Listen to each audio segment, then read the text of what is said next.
Explosion à Bukavu. Au moins 11 morts dans un attentat en République démocratique du Congo.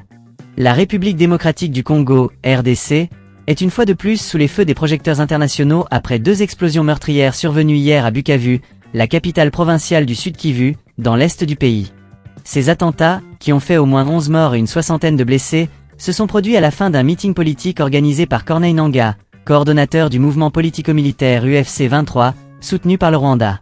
Les tensions entre Kinshasa et ce mouvement ne cessent de s'intensifier, chaque camp se rejetant mutuellement la responsabilité de ces actes de violence. Le contexte de l'attentat. Les explosions ont eu lieu sur la place de l'Indépendance, un lieu symbolique pour les habitants de Bukavu.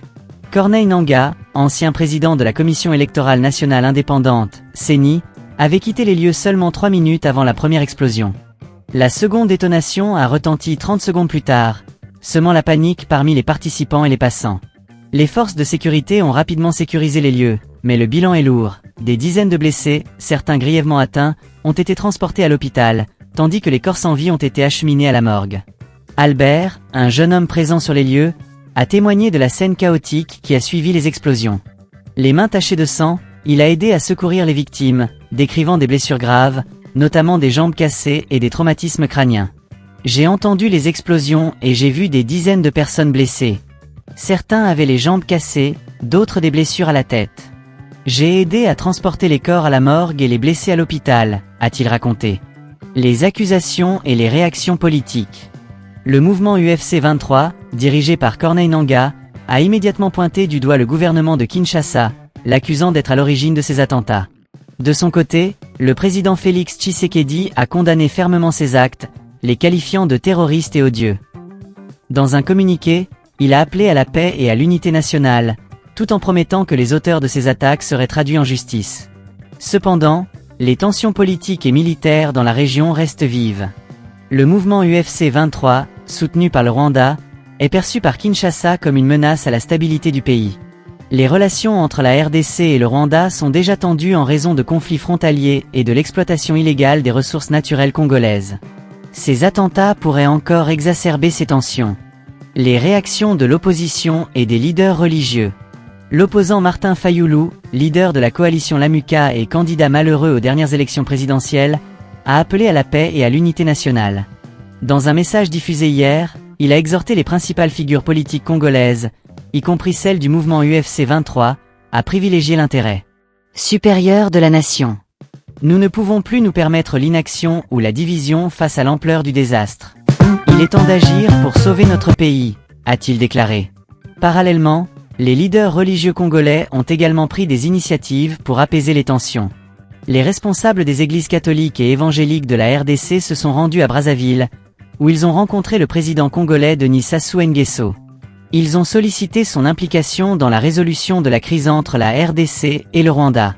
La situation sécuritaire dans l'est de la RDC. L'est de la RDC est une région instable depuis des décennies, en proie à des conflits armés et à des violences intercommunautaires. Les groupes armés, soutenus par des puissances étrangères, y sont nombreux et continuent de semer la terreur parmi les populations civiles. Les attentats de Bukavu s'inscrivent dans ce contexte de violence chronique, où les civils paient un lourd tribut. Les autorités congolaises ont annoncé l'arrestation de 2 suspects en lien avec les explosions. Cependant, les enquêtes sont toujours en cours, et il reste à déterminer qui est véritablement derrière ces attaques. Les réseaux sociaux ont été inondés de messages appelant à la prudence et à la vigilance, tandis que des rumeurs circulent sur d'éventuelles nouvelles attaques. Les implications régionales et internationales.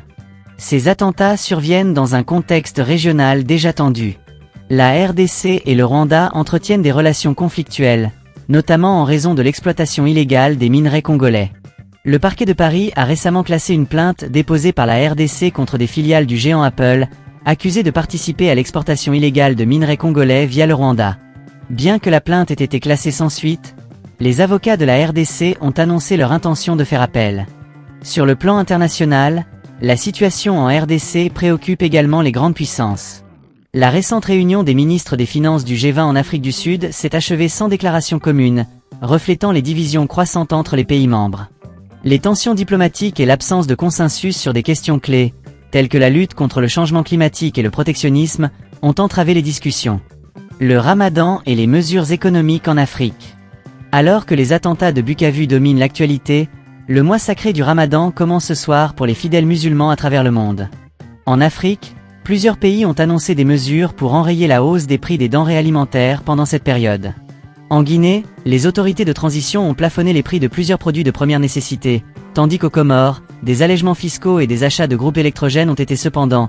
Ces mesures sont accueillies avec scepticisme par les consommateurs, qui dénoncent le manque de concertation et d'impact réel sur leur pouvoir d'achat. La Fédération comorienne des consommateurs a exprimé sa déception, estimant que les autorités ne font pas assez pour protéger les intérêts des citoyens. Conclusion. Les attentats de Bukavu rappellent une fois de plus la fragilité de la situation sécuritaire en RDC, en particulier dans l'est du pays. Alors que les tensions politiques et militaires continuent de s'exacerber, les populations civiles sont les premières victimes de ces violences. Les appels à la paix et à l'unité nationale se multiplient, mais les défis restent immenses. Dans un contexte régional et international complexe, la RDC doit faire face à de multiples crises, allant de la sécurité intérieure à la gestion des ressources naturelles. En cette période de Ramadan, les défis économiques et sociaux s'ajoutent aux préoccupations sécuritaires, mettant en lumière la nécessité d'une action concertée et déterminée pour apporter la stabilité et la prospérité à la région. Les prochains jours seront cruciaux pour déterminer si les autorités congolaises et les acteurs internationaux parviendront à apaiser les tensions et à prévenir de nouvelles violences. Annoncé pour faire face aux pénuries d'électricité.